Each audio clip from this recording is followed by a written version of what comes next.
Hello viewers, welcome to Maya Bazaar. இன்றைய special கம்பு புட்டு. இதற்கு தேவையான பொருட்கள்: கம்பு 200 கிராம், வெல்லம் தேவையானது, தேங்காய். செய்முறை பார்ப்போம். முதலில் கம்பை அரிச்சுக்கணும். அதில் எப்படியும் சின்ன சின்ன கிரானுவல்ஸாக கல் இருக்கும். வெயிலில் ஒரு நிமிஷமோ இல்லை ஃபேனில் ஒரு 5 நிமிஷமோ வச்சு உணர்த்திட்டு மிக்சியில் போட்டு விப்பரில் அடிக்கணும். ஒரு 2-3 தடவை திருப்பி அடித்தோம்னா இந்த பொட்டு வந்துடும். தோலெல்லாம் எடுத்துடணும். அப்போ தான் டேஸ்ட் இருக்கும். உமியோடு சாப்பிடக்கூடாது. கம்மஞ்சோறும் இப்படி தான் பண்ணுவாங்க. இப்போ இதை எடுத்து புடச்சி க்ளீன் பண்ணி வச்சுருவோம். இது இப்போ க்ளீன் பண்ணி வச்சுருக்கேன். முழுசாகவே இருக்குது, உடையில. இது இவ்வளோ தவிடு, ஒரு டம்ளர்லேயே இவ்வளோ தவிடு வந்திருக்கு. அதனால் கண்டிப்பாக இந்த ப்ராசஸை செஞ்சிடணும். இனி வறுக்கலாம். இப்போ இரும்பு கடாயை வச்சு அதில் இப்போ வறுத்துக்கிட்டு இருக்கேன். இப்போ பாருங்கள், வெள்ளை வெள்ளையாக பொரிஞ்சிருக்கு. லேசாக கலர் மாறி இருக்குது. இப்போ ஆஃப் பண்ணிடலாம். இதை மிக்சியில் போட்டு ட்ரையாக அரைச்சிக்கணும். இல்லை நிறையா பண்ணணுன்னா மாவு மில்லையும் அரைச்சி வச்சுக்கலாம். அப்பப்போ எடுத்து புட்டு ஈஸியாக செஞ்சுக்கலாம். இப்போ பவுட்ரு பண்ணியிருந்து ஒரு பிஞ்ச் உப்பு போட்டிருக்கேன். வார்ம் வாட்டர்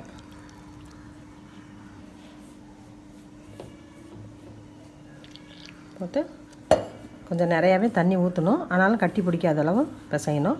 அப்படி கட்டி பிடிச்சாலும் மிக்சியில் போட்டு ஒரு ஓட்டுனா கட்டி உடஞ்சிரும். ஆனால் தண்ணி இருக்கணும், அப்போ தான் நல்லா வேகும்.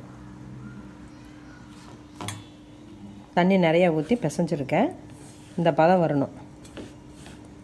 அதாவது இப்படி எடுத்து இப்படி பிடிச்சோம்னா இப்படி வரணும். எந்த புட்டு செஞ்சாலும் இந்த பதம் வரணும். உடச்சி விட்டால் உதிரணும்.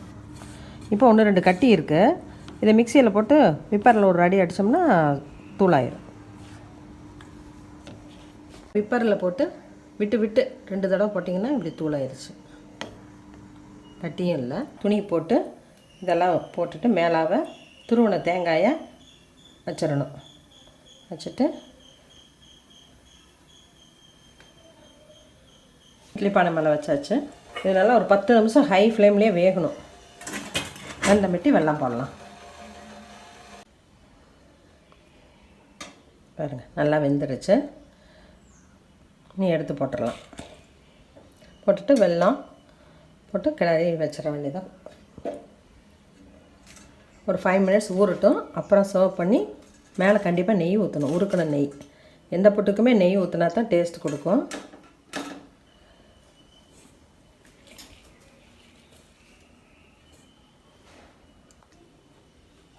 சின்ன சின்ன கட்டி இருந்தாலும் இப்படி உடச்சி விட்டால் வந்துடும். இப்போ வெள்ளைப்பாகு. ஆக்சுவலாக கருப்பட்டியும் போடலாம். கருப்பட்டி போட்டால் இன்னும் டேஸ்ட்டு அதிகமாக இருக்கும். வெள்ளை சர்க்கரையும் போடலாம். வெள்ளை சர்க்கரை அவாய்ட் பண்ண தான் நான் வெல்லம் போட்டிருக்கேன். குழந்தைங்களுக்கு கண்டிப்பாக பிடிக்கும். ஏதோ ஸ்வீட் சாப்பிட்ற மாதிரி அவங்க ஃபீல் பண்ணுங்கள். இப்போ கம்பெல்லாம் நிறையா பேர் யூஸ் பண்ணுறதே இல்லை. இந்த வகையில் கொடுத்தா குழந்தைங்க சாப்பிடுங்க. இதுக்கு ஏலக்காய் தேவையில்லை. கம்பு வாசமே நல்லாயிருக்கும். உருக்கின நெய்யை இப்படி மேலே ஊற்றி கலக்கி கொடுக்க வேண்டியதுதான். செஞ்சு பாருங்கள், எப்படி இருக்குன்னு சொல்லுங்கள். சர்வ் பண்ணுறப்போ ஒவ்வொரு பிளேட்லையும் தனித்தனியாக நெய் ஊற்றிக்கலாம். அப்போ தான் ரிச்சாக இருக்கும். தேங்க்யூ.